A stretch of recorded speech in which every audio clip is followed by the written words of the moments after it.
Hey guys, welcome to So Basic, or welcome back. It's Irene. We are going to today do a review on Seresto. So this is going to be part one. I'll do a follow-up video about how it actually goes. So this is a flea and tick collar. It's probably one of the most popular ones on the market. It's also one of the most expensive ones. It generally retails, I've seen it on average for about 60 bucks for both the small and large dog. So this one is for dogs above 18 pounds. My little Sheba's a little bit chubby right now. We're on a weight loss journey. So I got her the bigger one, but it's the same cost as the small dog one. So I figured, what's the harm? It's not like it's going to be more potent with more ingredients. It's simply the length. And that way I get a little bit of grace in terms of how to cut this and size it on her. Now, why did I go with a flea and tick collar when there is a plethora of different options for dog moms and dog dads out there? Last year, we actually had one of the worst flea seasons to date in Los Angeles. My neighborhood has tons and tons of dogs, and all of them got fleas. I did not meet one dog where I didn't see a flea actually running through its fur. That's how bad it was. Usually it's a little bit more subtle, but it was just flea infestation city no matter where you went. And we tried everything.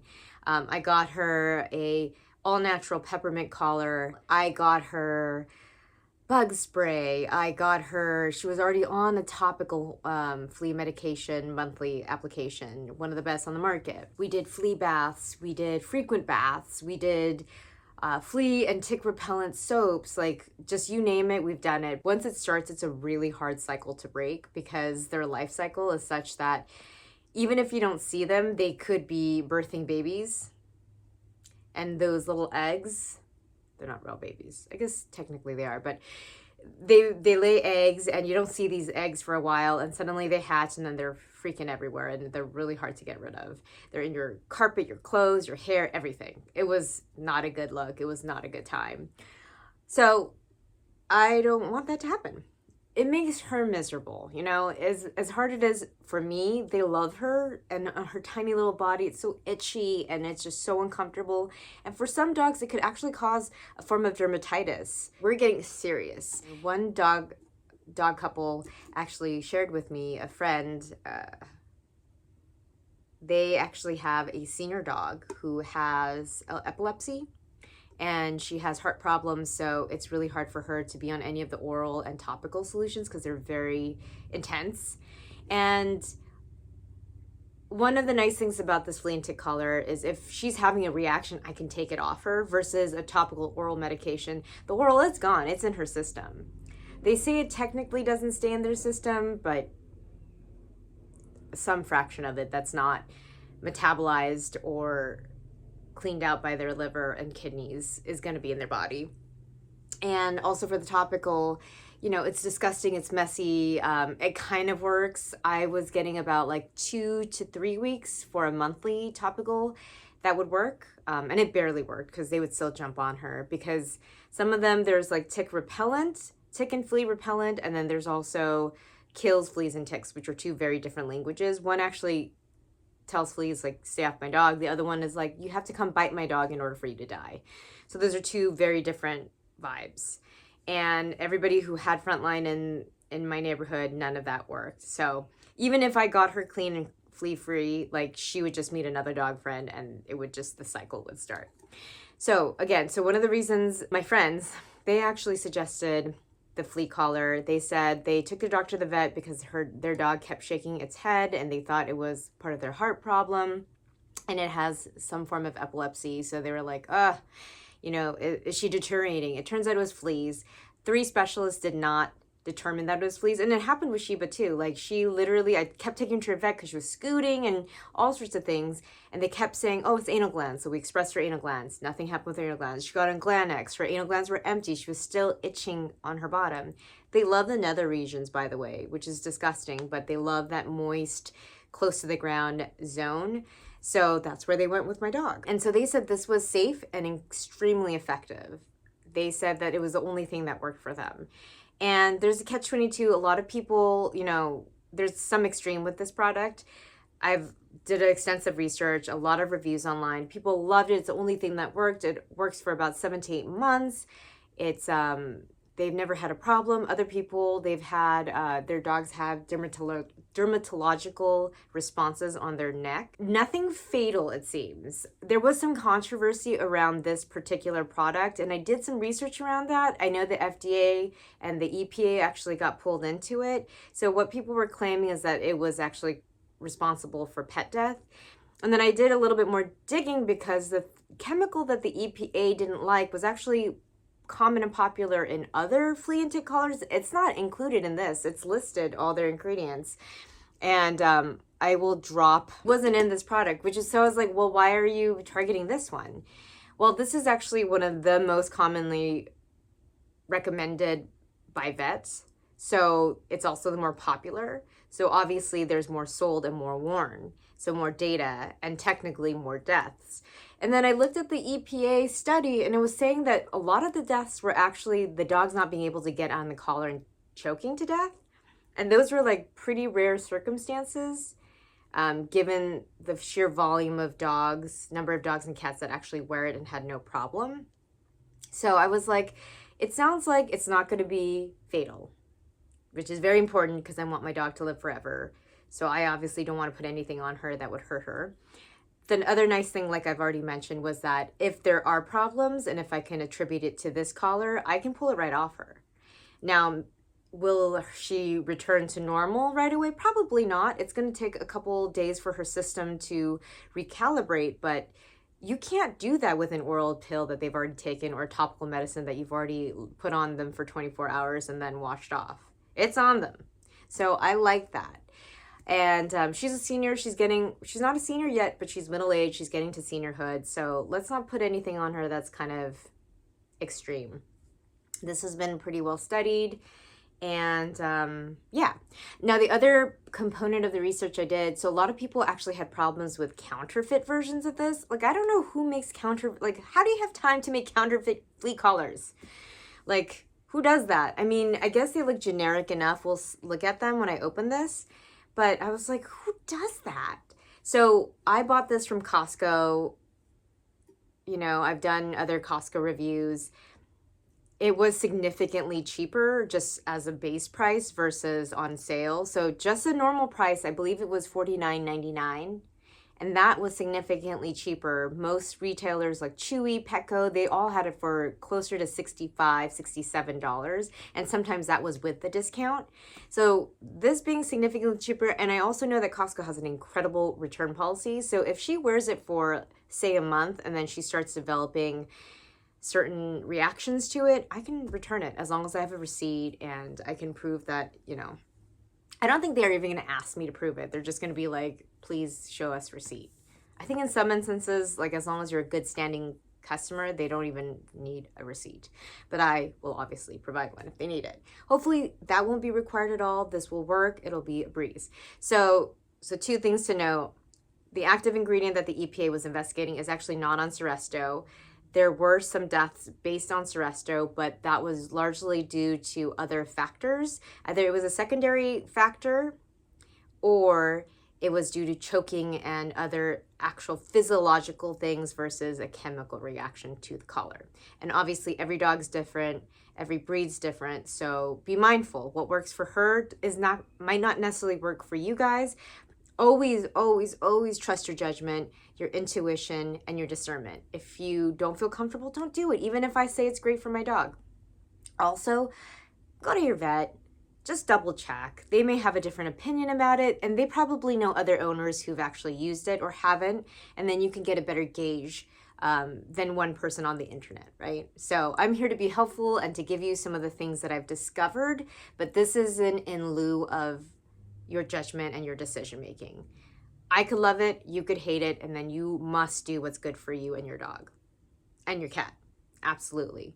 And one thing I also liked about it's odorless and non-greasy. So with the topical, you always have to be careful after you put it on. Like, people didn't touch her. If they did, you felt bad. And then, like, if you touched her, you felt bad. Like, it was a mess. And then also, there's no instruction in here that's, like, super scary. Like, nothing that says, like, please wash hands immediately after you touch. Some of the cheaper, I believe Hearts makes some of the cheaper flea collars that does have actually the ingredient that the EPA is investigating and says is toxic. which is why I didn't get it, even though those were $5 versus this being like 50 bucks. My dog is around my family. My dad's immunocompromised. My mom is not old, but she's on the elderly side. So it's also important to keep the humans safe. And this, nothing here is like, you should panic if you touch this. So I like that. That makes me feel comfortable and safe. And this Seresto is actually, Elanco is actually purchased by Bayer, which is a major pharmaceutical company.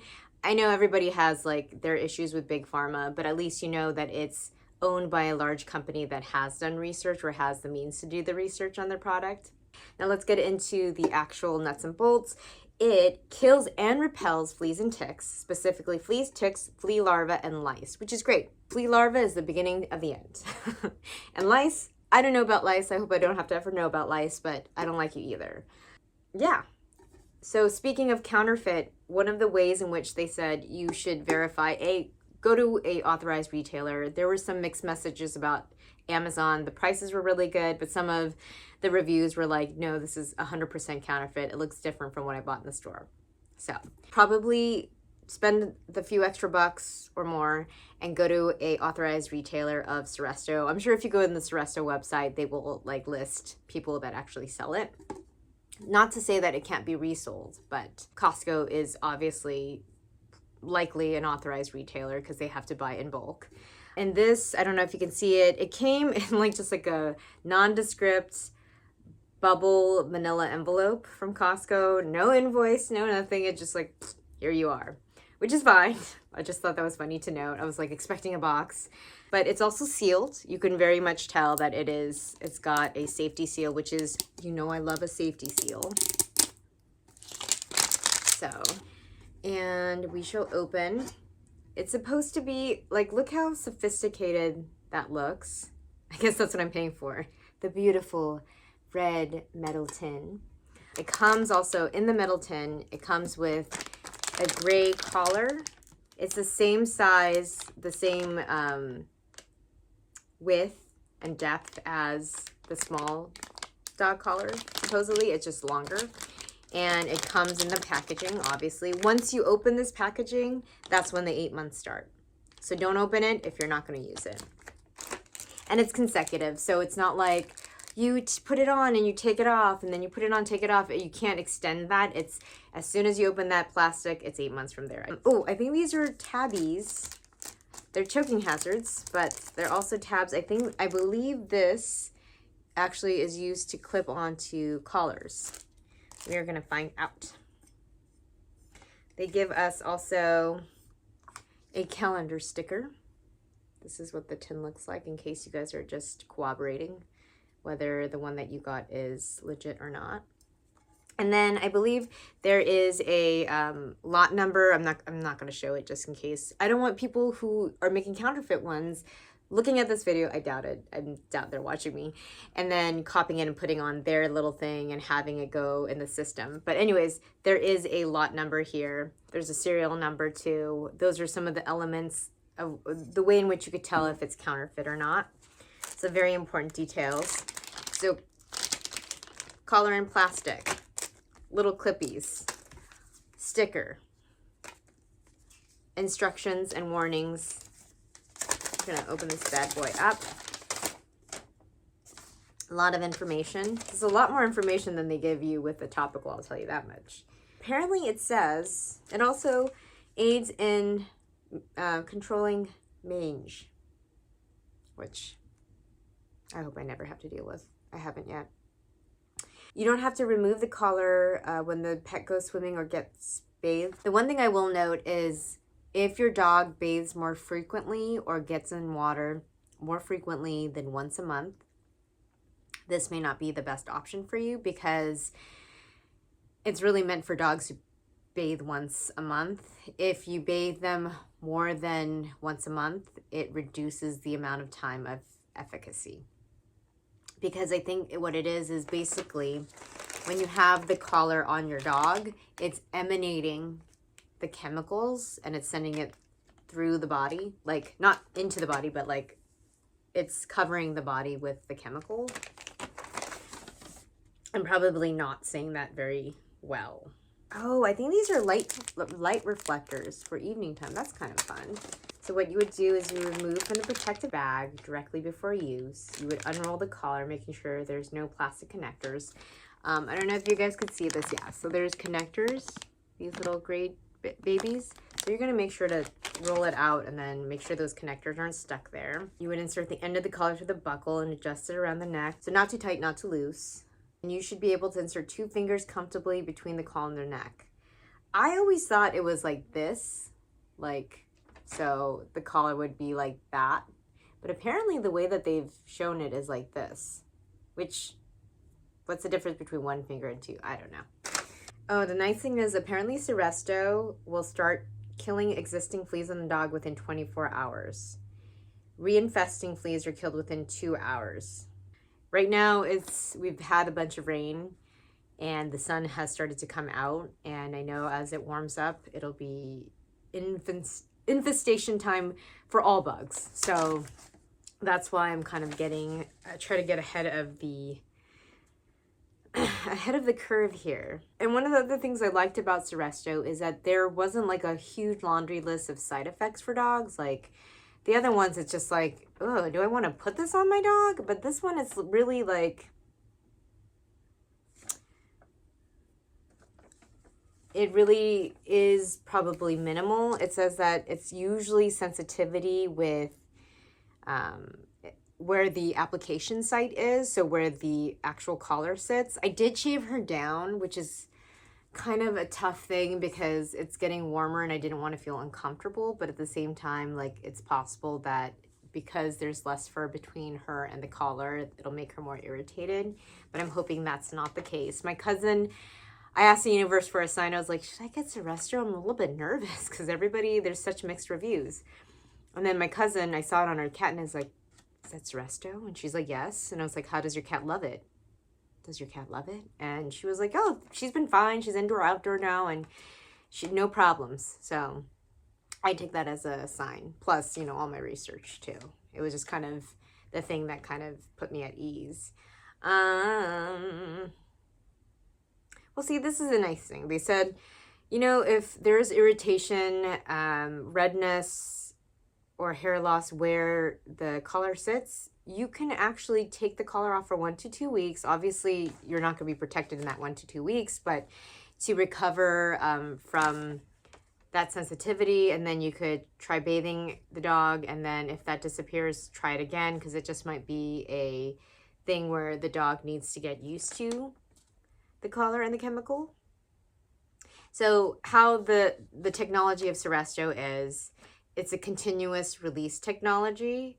So the active ingredients are being released continuously and slowly in low dosage, which is nice. So because it's continuous, it doesn't have to be that high dosage, one shot, like, you know, let's kill them all kind of dosage.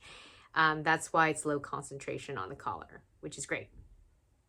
So this avoids peak concentration and ensures that the concentration of both active ingredients are present on the dog's hair coat during the entire efficacy period, which is 8 months if you're following the guidance of the manufacturer. So the active ingredients spread from the site to direct contact of the skin surface. And it should be from nose to tail. So that's also nice. It's not just where the collar is, which I think a lot of people are like, oh, it protects the neck and the chest, and the head, but it doesn't protect no, it should protect the entire body, which is probably why they say it takes 24 hours. So I think now's the time for me to watch the video and then put it on my dog. Thanks for being my best friend. This is your flea collar, honey. Hopefully it's going to take all the bad buggies that's been bothering you. Super easy to open. We are going to unroll it. Whee! And the little things are coming right off. Okay. There you go. They said to take the little plastic remnants off, so I'm going to do that. I don't want these things hanging out. See these little plastic doodads right here? I mean, I guess technically they're not going to be on the side that touches her, so it doesn't really matter. But I'm just going to take them off. Why not? We don't want them falling off elsewhere. So just to show you what I'm doing here. See these guys, these little remnants. Okay. I mean, this is a little bit thicker than I'd want it to be. And I believe there's also a code on the collar letting you know it's legit. So we'd obviously put the buckle side up. This one's actually a little bit lopsided. Look how lopsided that looks. That's cool. This is lopsided too. What's going on? Anyways, okay, excuse me, sheeps. Oh no, this is quite big actually on a little girl like her. Damn it. All right. They literally said that, and there's also like these little things here, so it makes it harder for it to slip off. So they did say like you actually do it like this. It's not like this, which I always thought which made more sense, but it's literally flat. She was like, what are you doing? So we're gonna go like that. And then we're gonna slip this on her. Okay. She was like, what are you doing? I know, Deji, this is a little bit, so that's one. I don't know if you guys could see it. That's pretty good. So we're probably gonna just cut this part. I think next time we're just gonna get you the small one, Tej. Hi, baby. It's about 1 inch. I'm gonna wash these again, the blades, because this is quite thick for a little girl. Look at that. She looks so good. You look so good. You look so good. Yeah, it's gonna keep those nasty fleas away from you.